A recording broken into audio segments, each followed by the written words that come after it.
Social మీడియాలో views కోసం గంజాయి బ్యాచ్ అరాచకం. రోడ్డుపై నడుచుకుంటూ వెళ్తున్న వ్యక్తిపై బండరాయితో దాడి. ఓర్ని అమ్మ ఇట్లా తయారవుతుందిరా. కాళ్ళు నుజ్జు నుజ్జు అయ్యే వరకు కొట్టి డ్రైనేజీ పక్కనే పడేసి తర్వాత ఇన్స్టాగ్రామ్లో రీల్. వరంగల్లో దారుణం. మార్చి 17న ఘటన. తాజాగా పోలీసులకు ఫిర్యాదుతో వెలుగులోకి వచ్చింది. గంజాయి బ్యాచ్ ఏడలేదు, ఆడుంది ఈడుంది అంతటి ఉందిరా నాయన. గంజాయి బ్యాచ్ మొత్తం గంజాయి అరాచకం. ఇదే సోషల్ మీడియాలో వ్యూస్ కోసం గంజాయి బ్యాచ్ అరాచకం సృష్టించింది. రోడ్డుపై నడుచుకుంటూ వెళ్తున్న యువకుడిపై గంజాయి తాగిన యువకులు పాశవికంగా దాడి చేశారు. 4 వ్యక్తులు కలిసి అతనిని కర్రలతో కొడుతూ కాళ్ళు నుజ్జునుజ్జయ్యేంత వరకు బండరాయితో వాదారు. ఈ ఘటనను వీడియో తీసి ఇన్స్టాగ్రామ్లో పోస్ట్ చేశారు. గ్రేటర్ వరంగల్లోని గాంధీనగర్లో గత నెల 17న జరిగిన ఈ ఘటన శనివారం వెలుగు చూసింది. గాంధీనగర్కు చెందిన పగిండ్ల నరేష్ ట్రాక్టర్ డ్రైవర్గా పనిచేస్తున్నారు. ఇతడు గత నెల 17న రాత్రి 9 గంటల సమయంలో రోడ్డుపై నడుచుకుంటూ వెళ్తున్నారు. ఈ టైంలో అదే ప్రాంతానికి చెందిన పసునూరి కళ్యాణ్తో పాటు మరో 3 యువకులు బైక్ల మీద వచ్చి వెనుక నుంచి నరేష్ను ఢీకొట్టారు. నరేష్ కింద పడిపోవడంతో అతడిని పక్కనే ఉన్న ఖాళీ స్థలంలోకి లాక్కెళ్లారు. తర్వాత 4 కలిసి నరేష్పై కర్రలతో దాడి చేయడమే కాకుండా పిడిగుద్దులు గుద్దారు. అక్కడితో ఆగకుండా పెద్ద బండరాయిని నరేష్ కాళ్లపై పదే పడేస్తూ నుజ్జునుజ్జయ్యే వరకు దాడి చేశారు. ఈ దృశ్యాన్నంతటిని సెల్ ఫోన్లో వీడియో తీశారు. నరేష్ స్పృహ తప్పడంతో చనిపోయాడని భావించి దగ్గరలోని డ్రైనేజ్ వద్ద పడేసి వెళ్లారు. తెల్లారిన తర్వాత అటువైపు వెళ్తున్న స్థానికులు గమనించి నరేష్ను అతడి ఇంటి వద్దకు తీసుకెళ్లారు. నరేష్ భార్య పుట్టింట్లో ఉండడంతో మార్చి 21న అతడి సోదరుడి జ్యోతికి విషయం తెలిసింది. దీంతో ఆమె నరేష్ ఇంటికి చేరుకొని అతడిని MGM హాస్పిటల్లో చేర్పించింది. అప్పటి నుంచి నరేష్కు ట్రీట్మెంట్ కొనసాగుతున్నది. నరేష్ సోదరి జ్యోతి ఆ శుక్రవారం మిల్స్ కాలనీ పోలీసులకు ఫిర్యాదు చేయడంతో కేసు నమోదు చేశారు. ఇదిలా ఉండగా నరేష్పై దాడి చేస్తున్న టైంలో నిందితులు తీసిన వీడియోను వారే సోషల్ మీడియాలో పోస్టు చేయడంతో వైరల్గా మారింది. 25 రోజుల తర్వాత కేసు నమోదు. ఇంకా మన పోలీసు వాళ్ళు గస్తీ పొట్టు తిరిగి మొత్తం అందరినీ కాపాడుతున్నారు వరంగల్లో. వరంగల్ నగరంలో గడిచిన కొన్ని రోజులుగా నిత్యం గాంజా మద్యం బ్యాచ్ రోడ్లపై దాడులతో భయానక వాతావరణం సృష్టిస్తున్నది. వారిపై చర్యల విషయంలో పోలీసులు చూసి చూడనట్లు వ్యవహరిస్తున్నారని విమర్శలు వెల్లువెత్తుతున్నాయి. పోలీసుల తీరుపై ప్రజలు ఆగ్రహం వ్యక్తం చేస్తుండగా ప్రస్తుతం గాంధీనగర్లో నరేష్ జరిగిన దాడి ఘటనలోనూ స్పందించిన తీరుపై తీవ్ర విమర్శలు వస్తున్నాయి. మార్చి 17న భయానక స్థితిలో దాడి జరిగి బాధితుడు చావు బతుకుల్లో కొట్టుమిట్టాడుతుంటే పోలీసులు మాత్రం తమకు 25 రోజుల తర్వాత ఏప్రిల్ 10న ఫిర్యాదు వస్తే కేసు నమోదు చేశామని చెప్పడం పలు అనుమానాలకు తావిస్తుంది.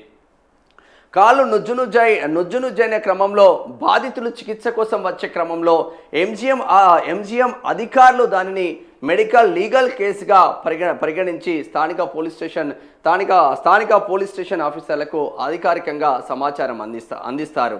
దానిని అతడి హాస్పిటల్ కేస్ షీట్ రికార్డులో నమోదు చేస్తారు. అలా కాకుండా స్థానిక పోలీస్ స్టేషన్లో దాడులకు సంబంధించిన సమాచారం లేదంటే ఫిర్యాదు ఉంటే మాత్రమే అలా జరగదు. కాగా నరేష్ విషయంలో కాలు నుజ్జునుజ్జై రక్తపు మడుగులో చికిత్స కోసం రాగా హాస్పిటల్ అధికారులు మాత్రం MLCగా నమోదు చేయకుండానే ఇన్ని రోజులుగా చికిత్స అందించారు. ఈ లెక్కన నరేష్పై దాడి ఘటన మిల్స్ కాలనీ పోలీసులకు ఎప్పుడో సమాచారం ఉన్నట్టుగా తెలుస్తుంది. మిల్స్ కాలనీ స్టేషన్ పరిధిలో వరుసగా 5-6 ఘటనలు జరగడంతో తప్పని పరిస్థితుల్లో అసలు సమాచారం దాచి శుక్రవారం బాధితుల నుంచి ఫిర్యాదు అందినట్లు కేసు నమోదు.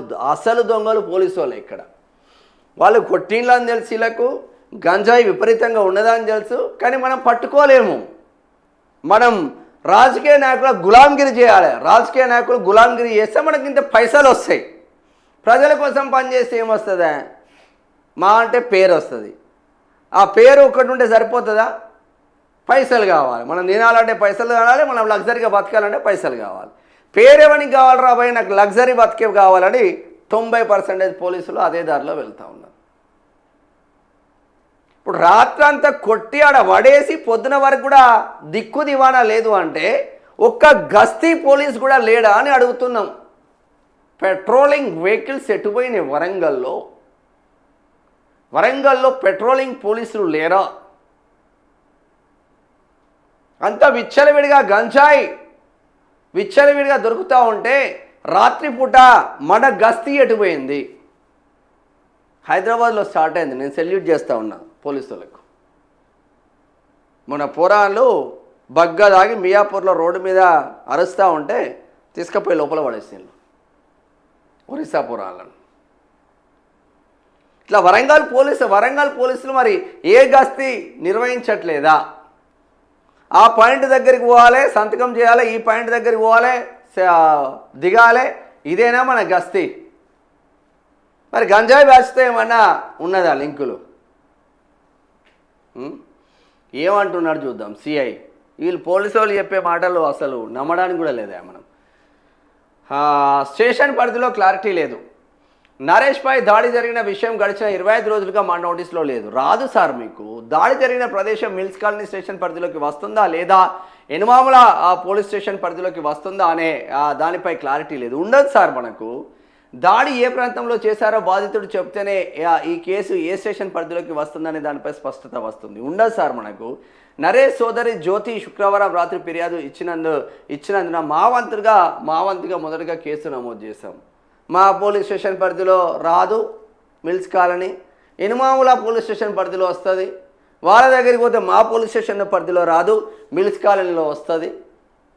అరే గంజాయితో వాడు సర్వనాశనం చేస్తూ ఉంటే, వాడి కాళ్ళు మొత్తం తుక్కు అవుతూ ఉంటే గస్తీ గాయాల్సిన పోలీసు వాళ్ళు పగడ్బందీగా వాళ్ళని పట్టుకొని బొక్కలేసి అదే బండరాళ్లతో కొట్టాల్సిన పోలీసు వాళ్ళు ఇటువంటి అన్నీ చేసుకుంటూ టైంపాస్ ముచ్చట్లలో ఉంటున్నారు.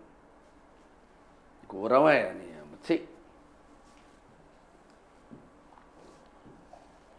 జర పేద ప్రజల పైన ప్రేమున్న పోలీసులు కావాలనే. ఈ డబ్బులకు కకృతి పడి రాజకీయ నాయకులకు గులాంగిరి చేసే పోలీసులు వద్దు దయచేసి. వేస్ట్ అట్లా ఉంటాయి కూడా. ఎన్ని రోజులు ఉన్నాయి వేస్టే. ఇంత రాచకమా. ఇక రాష్ట్రం సలసల 2 జిల్లాలు